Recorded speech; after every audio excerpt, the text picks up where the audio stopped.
Rumah adalah salah satu tempat tinggal manusia untuk berlindung dari panas dan hujan. Namun, bagi umat Islam fungsi rumah tidak hanya sebatas itu saja. Rumah juga menjadi tempat mencari pahala menuju surga dengan melakukan ibadah dan amalan baik. Tapi, bagaimana jika rumah yang dibangun tanpa disadari menjadi tempat bersemayamnya para setan dan jin? Tentu hal ini akan menghambat malaikat enggan masuk ke dalam rumah tersebut. Dengan kata lain, apabila Anda tidak menjaga atau merawat isi rumah dengan baik sesuai tuntunan agama Islam, maka malaikat tidak akan datang untuk mendoakan. Lantas, apa yang menyebabkan malaikat tidak mau masuk ke rumah kita? Memajang gambar atau lukisan di rumah. Menyimpan lukisan atau gambar-gambar sebagai penghias rumah sudah merupakan hal yang lumrah dilakukan masyarakat. Gambar dan lukisan yang disimpan cenderung variatif, mulai dari gambar tokoh, hewan, pemandangan alam, dan aneka gambar serta lukisan lain sesuai selera pemilik atau desain interior rumah. Dalam berbagai hadits memang dijelaskan tentang larangan menyimpan gambar atau lukisan di dalam rumah. Misalnya seperti dalam hadits berikut ini, sesungguhnya malaikat tidak masuk pada rumah yang terdapat gambar di dalamnya. Al-Baihaqi. Berdasarkan hadits di atas, dapat dipahami seolah-olah menyimpan gambar di dalam rumah merupakan sebuah larangan syariat yang tidak dapat ditoleransi. Namun, rupanya terdapat hadits lain yang mengindikasikan ditoleransinya menyimpan gambar di dalam rumah, seperti hadits berikut ini. Diriwayatkan dari Ubaidillah bin Abdullah bahwa ia berkunjung pada Abu Talha al-Ansyari untuk menjenguknya. Di sana terdapat Sahal bin Hunayf. Lalu Abu Talha memerintahkan seseorang untuk melepaskan tikar yang ada di bawahnya. Melihat hal tersebut, Sahal bertanya, "Kenapa engkau melepasnya?" Sebab pada tikar itu terdapat gambar, dan Rasulullah telah mengatakan tentang larangan menyimpan gambar. "Seperti halnya yang engkau tahu," jawab Abu Talha. "Bukankah Rasulullah mengatakan, kecuali gambar yang ada di pakaian?" Sanggah Sahal, "Melepaskan tikar lebih menenteramkan hatiku," ungkap Abu Talha. An-Nasai. Dari dua hadits di atas, para ulama berbeda pendapat dalam menentukan kategori lukisan atau gambar yang dilarang oleh syara untuk membuat ataupun menyimpannya.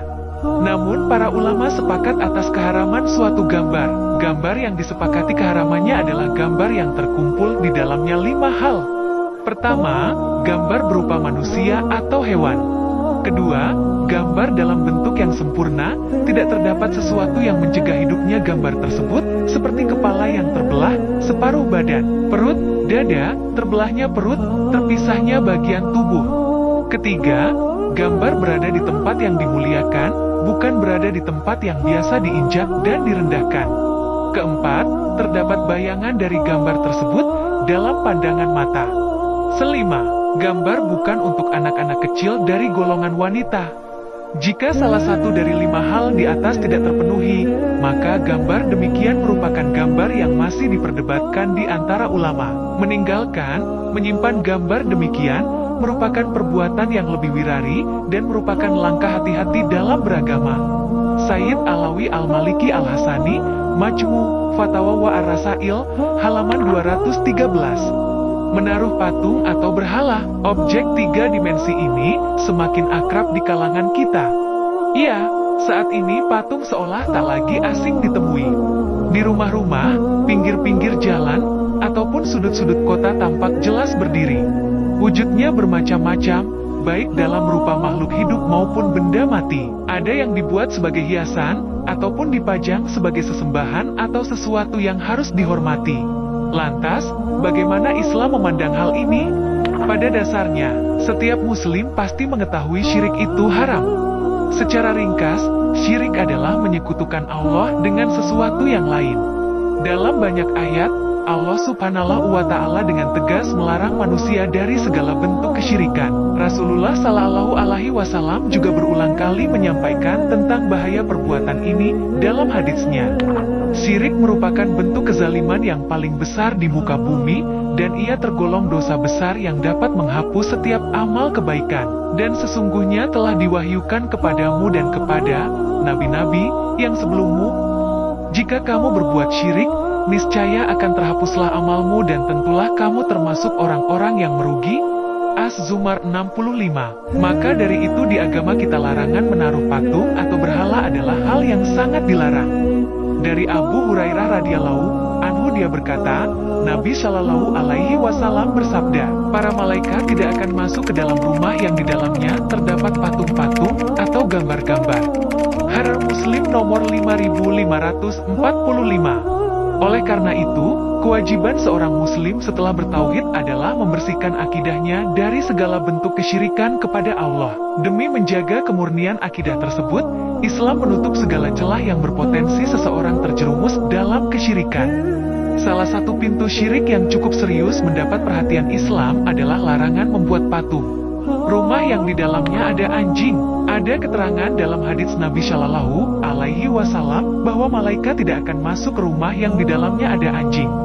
Rasulullah Shallallahu Alaihi Wasallam bersabda, malaikat tidak akan memasuki rumah yang di dalamnya ada anjing atau gambar patung. Hadits Ahmad, Bukhari, Muslim, Tirmizi, Nasai, dan Ibnu Majah. Ummul Mukminin Aisyah radhiyallahu anha juga pernah menceritakan bahwa Rasulullah Shallallahu Alaihi Wasallam pernah mendapat janji dari malaikat Jibril bahwa dia akan datang menemuinya. Namun hingga waktu yang dijanjikan tiba, Jibril tidak datang. Sambil melepaskan tongkat yang dipegangnya, Rasulullah Shallallahu Alaihi Wasallam bersabda, Allah tidak mungkin mengingkari janjinya, demikian pula malaikat utusannya. Dalam pada itu beliau menoleh dan ternyata terlihat seekor anak anjing di bawah tempat tidur. Kapan anjing ini masuk? Tanya beliau. Aisyah menyahut, entahlah. Setelah anjing itu dikeluarkan, masuklah malaikat Jibril, kau berjanji akan datang dan aku sudah lama duduk menunggu. Tanya Rasulullah Shallallahu Alaihi Wasallam kepada Jibril. Jibril menjawab, karena tadi di rumahmu ada anjing. Sementara kami tidak memasuki rumah yang di dalamnya ada anjing dan gambar patung.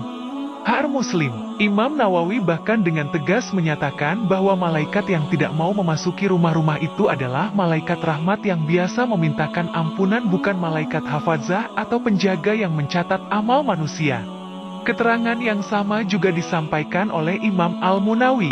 Ia berkata, yang dimaksud dengan malaikat pada hadits tersebut adalah malaikat rahmat dan keberkahan atau malaikat yang bertugas berkeliling mengunjungi hamba-hamba Allah yang sedang berzikir, bukan malaikat pencatat amal manusia, karena malaikat itu tidak akan pernah meninggalkan manusia sekejap pun, sebagaimana bukan juga malaikat maut.